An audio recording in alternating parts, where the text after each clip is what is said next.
Importações de leite voltam a avançar. Como está o mercado neste ano 2024? Vamos trazer, nesta primeira parte da série sobre o mercado do leite, mais detalhes para você. Te convido a acompanhar o nosso conteúdo pelo site paracaturural.com. Paracaturural.com, hein? Vai lá, cadastre o seu e-mail. Mercado do leite. Durante o mês de junho, as importações de lácteos voltaram a crescer, gerando um recuo no saldo da balança comercial de lácteos, segundo dados divulgados pela Secretaria de Comércio Exterior, a SECEX. O saldo registrado no mês chegou a menos 173 milhões de litros em equivalente leite, registrando recuo mensal de 31 milhões de litros em relação a maio. As exportações de lácteos voltaram a crescer no último mês. 4,6 milhões de litros em equivalente leite exportados em junho, avanço mensal 3%, porém ficando abaixo do resultado obtido em junho do ano passado. As importações de junho voltaram a apresentar alta mensal, retornando ao patamar que estava sendo observado anteriormente. Ao todo foram importados 177,9 milhões de litros em equivalente leite, registrando aumento mensal de 21,6%, no entanto ficando abaixo do obtido no mesmo período do ano 2023. Em relação às categorias importadas, no último mês, diversos produtos apresentaram avanço em seus volumes importados. Entre eles, se destacam os leites em pó integral e desnatado, que avançaram 31% e 56%, respectivamente. Sobre as exportações, os maiores volumes ficaram com os grupos dos queijos, creme de leite e leite condensado. Até o momento, os principais produtos lácteos importados seguem mais competitivos em preço que os produtos locais, gerando assim expectativas de que as importações se mantenham em níveis elevados no curto prazo, seguindo a tendência observada até o mês de junho. Além disso, ao avaliar a disponibilidade de exportação por parte dos nossos fornecedores, é relevante notar que, apesar da queda na produção de leite na Argentina e no Uruguai nos últimos meses, ambos os países estão agora entrando em seu período de safra do leite, implicando em um aumento progressivo em suas respectivas produções de leite nos próximos meses, garantindo disponibilidade para as exportações para o Brasil. E para poder falar um pouquinho mais sobre a atual situação do setor lácteo brasileiro, nós vamos agora acompanhar uma entrevista realizada pela coordenadora do Núcleo de Inteligência da CNA, Natália Fernandes, com o CEO e fundador da Milk Point Ventures, Marcelo de Carvalho. Nessa primeira parte, eles fazem um balanço de como está o ano 2024 da cadeia leiteira nacional. No episódio de hoje nós vamos falar sobre cenários e tendências do mercado lácteo. Eu sou a Natália Fernandes, coordenadora do Núcleo de Inteligência de Mercado da CNA, e convidamos aqui para falar sobre esse assunto o Marcelo Carvalho, ele que é fundador e CEO do Milk Point. Seja bem-vindo, Marcelo.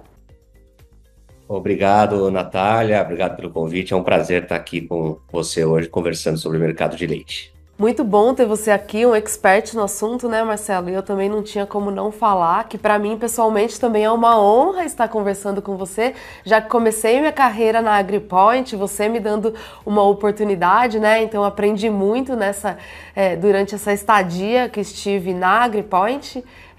Então realmente é uma satisfação muito grande estar aqui com você hoje, batendo esse papo, né, sobre uma questão de mercado. Muito obrigada mesmo pela sua vinda.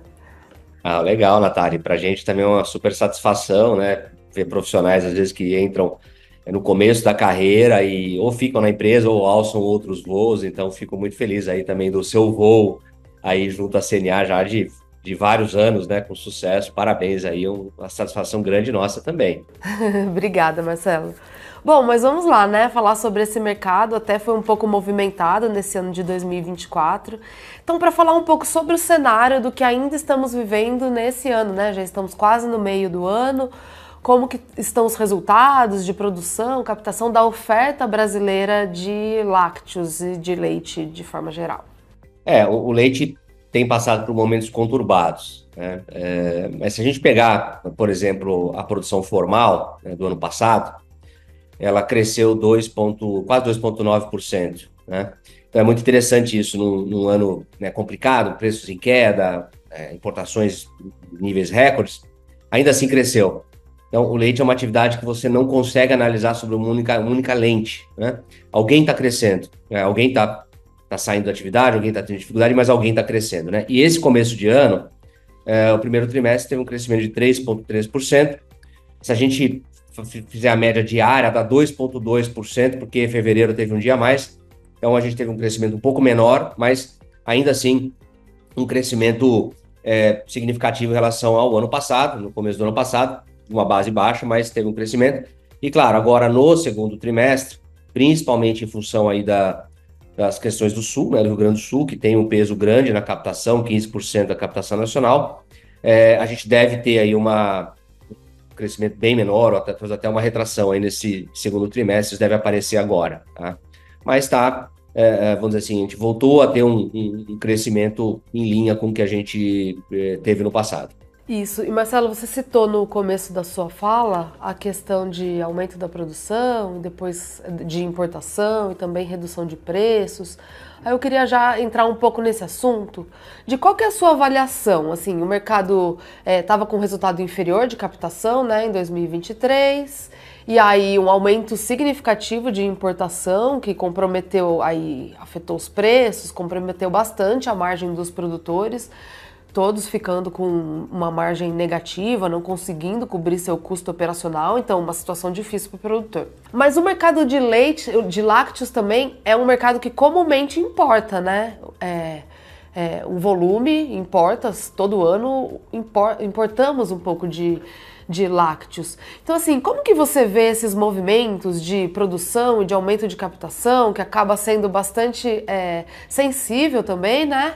E influência no preço e a questão da importação. Quem que vem primeiro, ovo ou a galinha? O preço começa o mercado recuar e já logo vem a importação, ou realmente os preços caem por conta da importação? A gente tem uma série de variáveis aí que acontecem. No Brasil, historicamente, ele não é competitivo internacionalmente, né? Em que pese o setor lácteo é um setor que tem suas particularidades, né? Nós temos o caso aqui dos vizinhos, né? Quer dizer, a Argentina, né, com as retenções de soja e milho que acabam, vamos dizer assim, reduzindo o custo desses alimentos para o produtor, né? Você tem outros países que têm, enfim, particularidades. Então, assim, o leite é uma coisa complicada globalmente, né?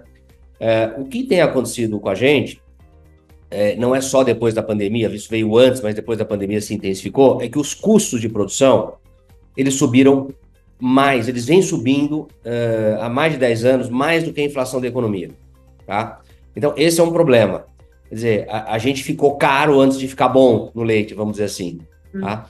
Então, os laticínios não conseguem repassar isso para o consumidor, né? Então, a gente fica numa situação em que, se os preços sobem muito, né, para compensar, né, o aumento de custos, a gente tem uma queda de consumo, de um lado, e a gente fica fragilizado em relação às importações. Então, para se ter uma ideia, o CPEA deve fechar junho aí com 2,70, 2,72 como preço médio, né, por litro de reais por litro de leite.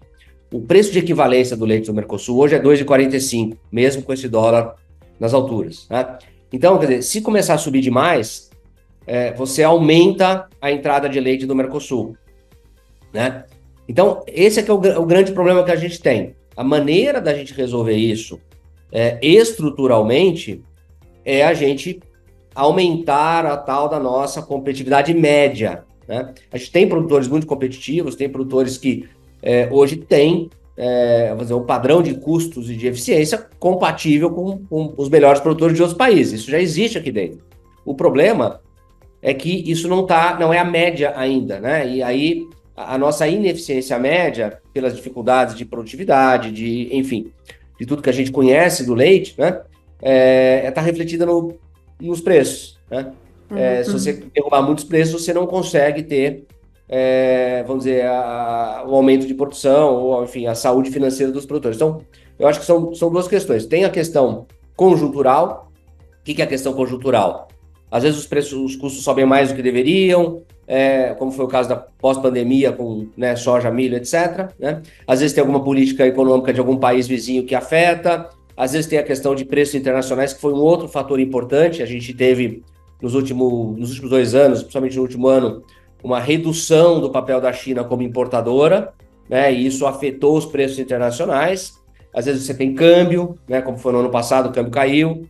Então, você tem fatores que afetam a atratividade das importações, mais ou menos. Mas aí você tem um fator que é um pano de fundo que existe, que é a tal da nossa eficiência, a nossa competitividade como setor, que é onde a gente, às vezes, deveria trabalhar de forma mais intensa. Eu vejo muita ação momentânea, mas eu vejo pouco ação de longo prazo para pensar realmente a eficiência da cadeia.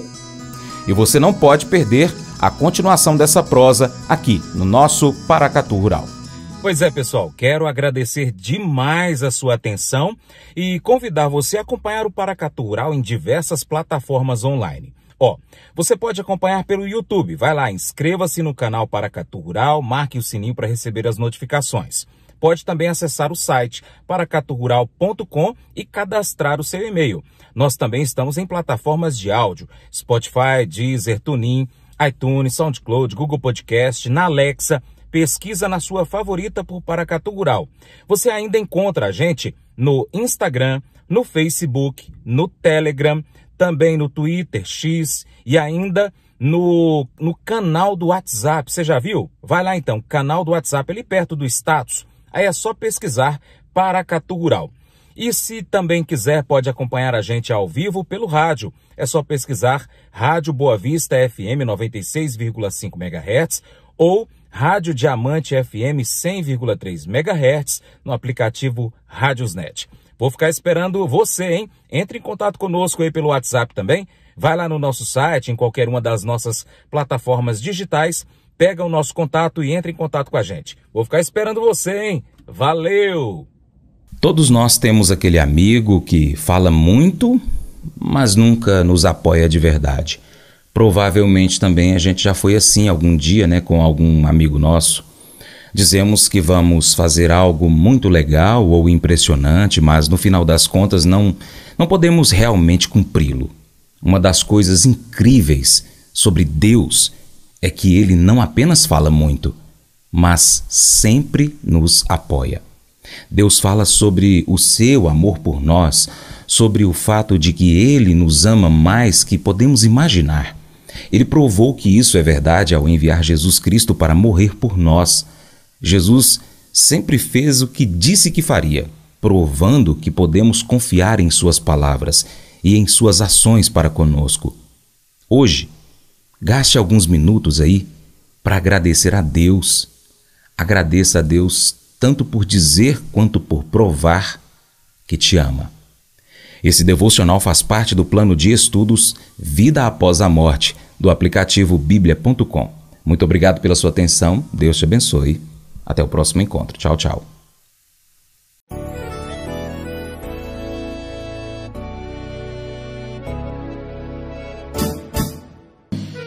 Acordo de manhã para prosear no mundo do campo, as notícias escutar. Vem com a gente em toda a região com o seu programa Paracatu Rural.